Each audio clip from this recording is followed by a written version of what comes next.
Class 9th chapter 15। Next paragraph है animal husbandry. Animal husbandry का मतलब होता है पशुपालन। Animal husbandry is the scientific management of animal live stock in includes various aspect such A feeding, breeding and disease control.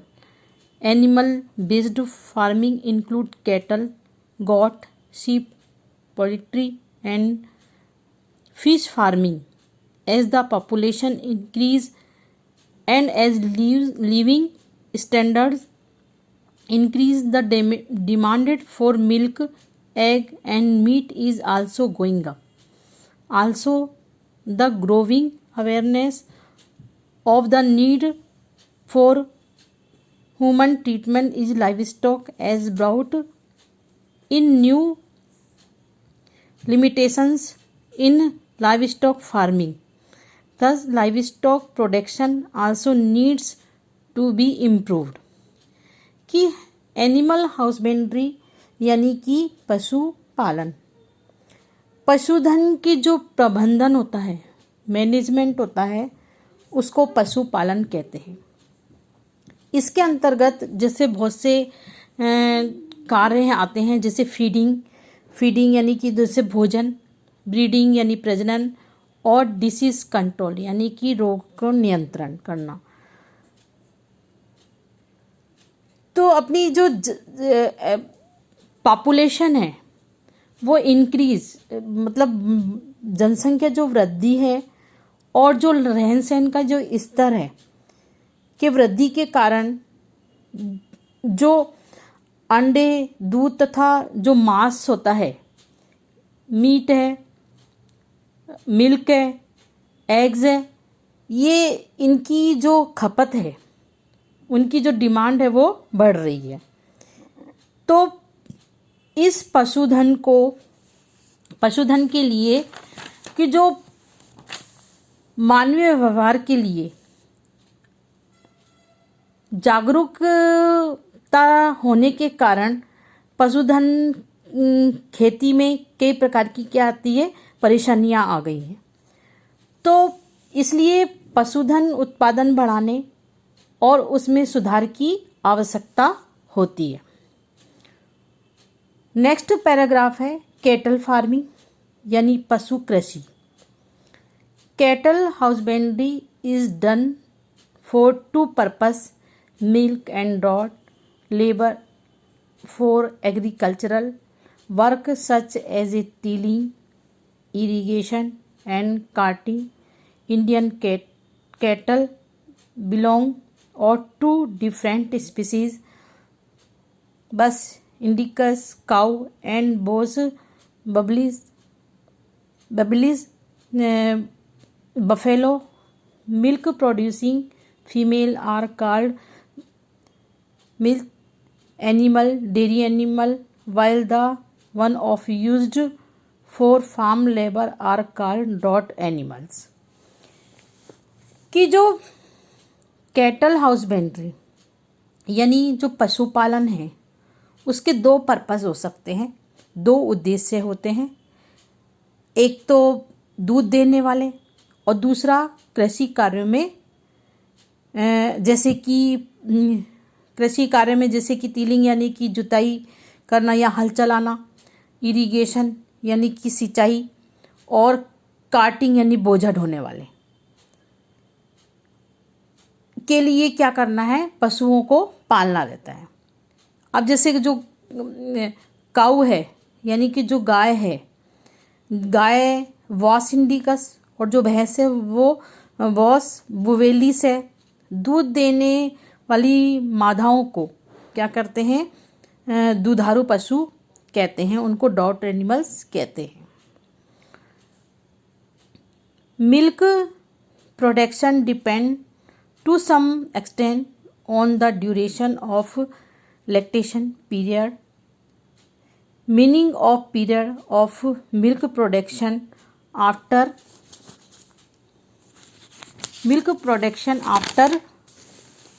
the birth of a calf, so milk production can be increased by increasing the lactation period.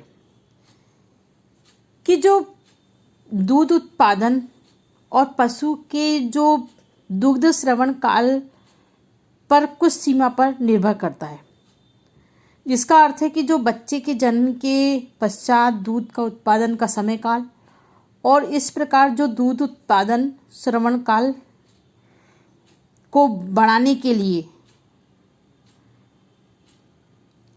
बढ़ सकते हैं। इसके बाद लंबे समय तक जैसे दूध श्रवण काल के लिए उसके लिए क्या करते हैं कि जैसे exotic the foreign breed, for example Jersey, Brown, Swiss are selected for long lactation period, while the local breeds, for example red sindhi, sahiwal, show excellent resistance to disease and two can be crossbreed to get animal with both of desired qualities. कि जब लंबे समय तक जो दुग्ध श्रवण काल के लिए जो फॉरेन ब्रीड्स होती हैं, यानी कि जो विदेशी नस्लें जैसे जर्सी है, ब्राउन है, सिस है, इनका चुनाव करते हैं, और जो लोकल ब्रीड्स है यानी जो देसी नस्लें होती हैं जैसे कि रेड सीधी, साहिवाल, ये इनमें प्रतिरोधक क्षमता बहुत अधिक होती है। अब इन जो दो फॉरेन नस्लों को या ये देसी जो नस्लें होती हैं इनको क्या क्रॉस ब्रीड कराया जाता है, यानी उनका संकर कराया जाए तो एक ऐसी संतति प्राप्त होती है जिसमें दोनों के गुण ऐच्छिक गुण हों, जिससे कि जैसे कि रोग प्रतिरोधक जो क्षमता होती है उनमें वो, और दूसरा उनमें लंबा दुग्ध श्रवण काल यानी कि लंबे समय तक वो दूध दे पशु, ऐसे गुण प्राप्त किए जाते हैं। Proper cleaning and shelter facility for cow buffalo are required for human farming for the health of animal and production of clean milk as well. Animals required regular brushing, the remove dirt and loss hair. They should be settled under well ventilated roofed shed that protect them from rain, heat and cold. The floor of the cattle shed need to be sloping so as the stay dry and facilitate cleaning. कि जो ये दूध देने वाले जो पशु हैं, अब इनकी जो उत्पादन क्षमता है उनके मानवीय व्यवहार पर आधारित जो पशुपालन में पशुओं के स्वास्थ्य और उनके स्वच्छ दूध उत्पादन के लिए जैसे गाय और भैंस जो होती है उनकी अच्छी तरह से क्या करना चाहिए, सफाई करनी चाहिए, और उनको अच्छे से उनके जो बाल होते हैं वो झड़े होने चाहिए, और उनको धूल हटाने के लिए डस्ट यानी धूल को हटाने के लिए उनके बालों को साफ करना चाहिए, पशुओं की सफाई करना चाहिए। और वेल वेंटिलेटेड रूफ्ड शेड यानी कि उनका जो आवास है जहाँ पर वो पशु रहते हैं वो छतदार और रोशनदार युक्त होने चाहिए, और ऐसे आवास में उन्हें गर्मी, सर्दी और जो बरसात है उससे बचाते हैं। जो उनका जो आवास है जहाँ पर पशु रहते हैं उनका जो फर्श है वो स्लोपिंग यानी कि ढलाव पर होना चाहिए ताकि पानी आसानी से निकल जाए और वह साफ और सूखा रहे। The food requirements of dairy animals are two types. कि दूध देने वाले जो पशु हैं, डेयरी पशु के आहार की जो है वो आवश्यकता दो प्रकार की होती है, यानी कि दो प्रकार के आहार उनको दिए जा सकते हैं। Maintenance required which is the food required to support the animal to live a healthy life and कि जो पहला है कि एक प्रकार का जो आहार है वो जो कि उनके स्वास्थ्य को, यानी कि उनकी हेल्थ के लिए, स्वास्थ्य के लिए अच्छा बनाए रखे। और दूसरा milk producing requirement which is the type of food required during the lactation period animal feed includes. और दूसरा कि जो उनके जो पशु हैं उनके दुग्ध श्रवण काल का जो समय है दूध उत्पादन को बढ़ाए, ऐसे उनको आहार दिए जाते हैं।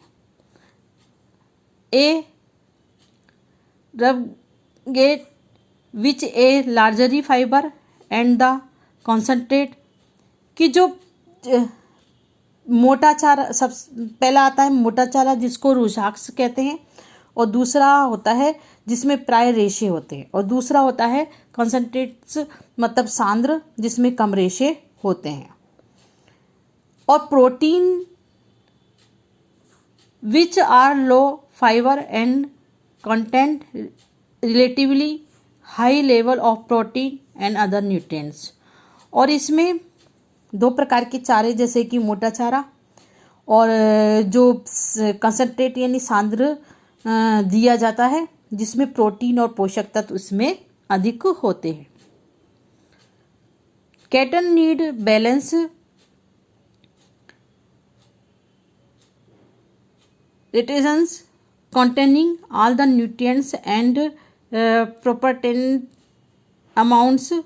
Besides such nutrients, food material, certain feed additives containing micronutrients promote to health and milk output of dairy animals.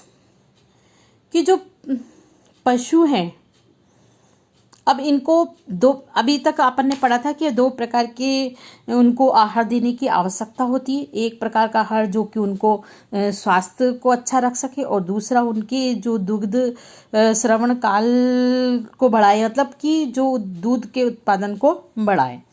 उसके बाद दो प्रकार का चारा जैसे मोटा चारा और वो दिया जाता है।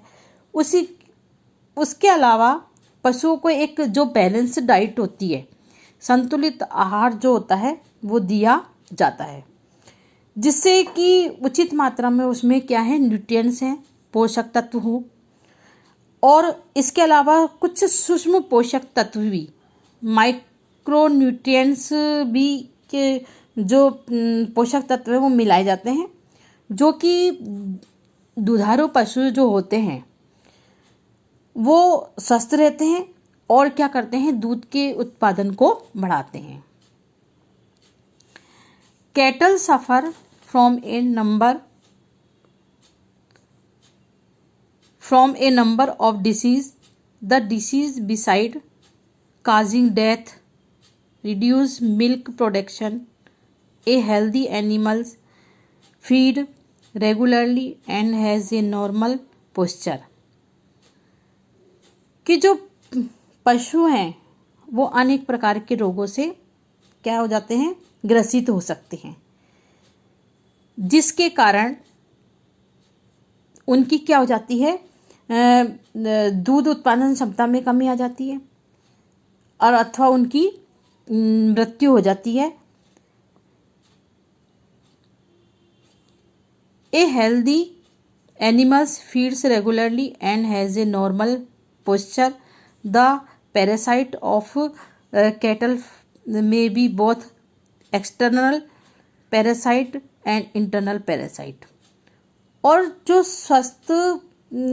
एक स्वस्थ पशु नियमित रूप से क्या करता है, रेगुलरली रूप से खाता है और ठीक तरीके से बैठता है और उठता है।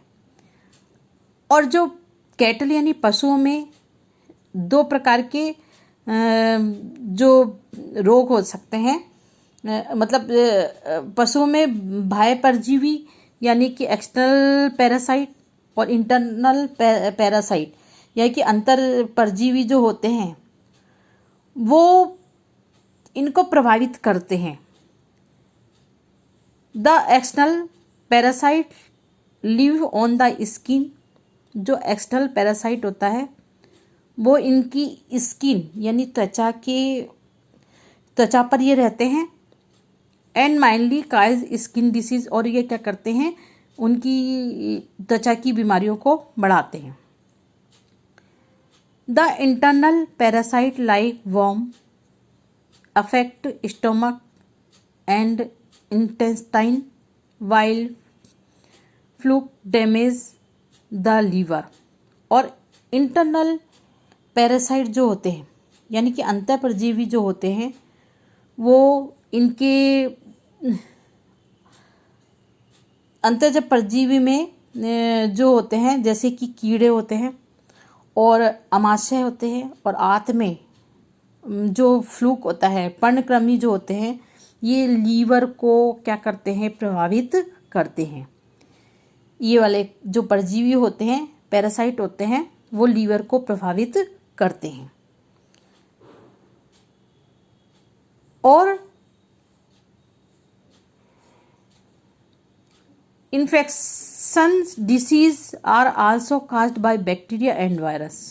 और जो संक्रामक जो रोग होते हैं वो बैक्टीरिया वायरस के कारण होते हैं। Vaccinations are given to farm animal against many major viral and bacterial disease. कि जो विषाणु और विषाणु जनित रोगों से पशुओं को जो बचाने के लिए क्या करा जाता है, वैक्सीनेशन यानी टीका लगाया जाता है, उनमें टीकाकरण कराया जाता है। तो इस पैराग्राफ के अंदर पशुओं जो है, जो पशु जो होते हैं, कैटल जो होते हैं, उनमें जो किस्म अच्छी किस्म प्राप्त करने के लिए उनमें जो देसी है या फॉरेन जो नस्लें होती हैं उनको संकर कराया जाता है।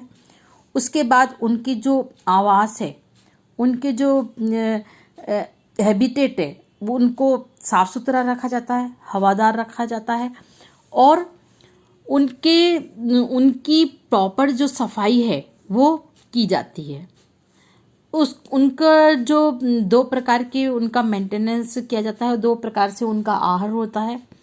एक आहार जो कि उनके स्वास्थ्य को बनाए रखता है, और जो दूसरा आहार है वो उनकी दूध की उत्पादन क्षमता को बढ़ाता है।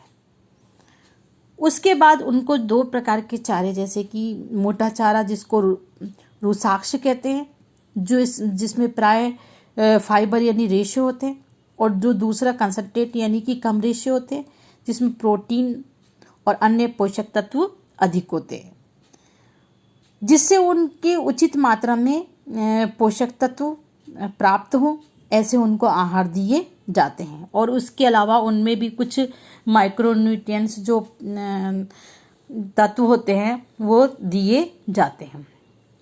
जो पशु होते हैं वो कई प्रकार की बीमारियों से ग्रसित रहते हैं। उनमें कई प्रकार के बैक्टीरिया के कारण या फिर कुछ वायरस के कारण संक्रामक रोग भी होते हैं, और जिससे क्या होता है कि जब रोगी पशु होता है तो वो क्या होता है, उसमें दूध की उत्पादन क्षमता में कमी आ जाती है, और जिससे उनकी मृत्यु भी हो जाती है। तो और जो स्वस्थ पशु जो होता है वो नियमित रूप से बैठता है, खाता है, ठीक ढंग से उठता है, और जो बीमार पशु होता है उसमें रोगों से ग्रसित होता है तो दूध उत्पादन की क्षमता में कमी आ जाती है। और जिससे अब इनके जो पशुओं में दो प्रकार के पैरासाइट होते हैं, जैसे कि बाह्य परजीवी और अंतर परजीवी होते हैं।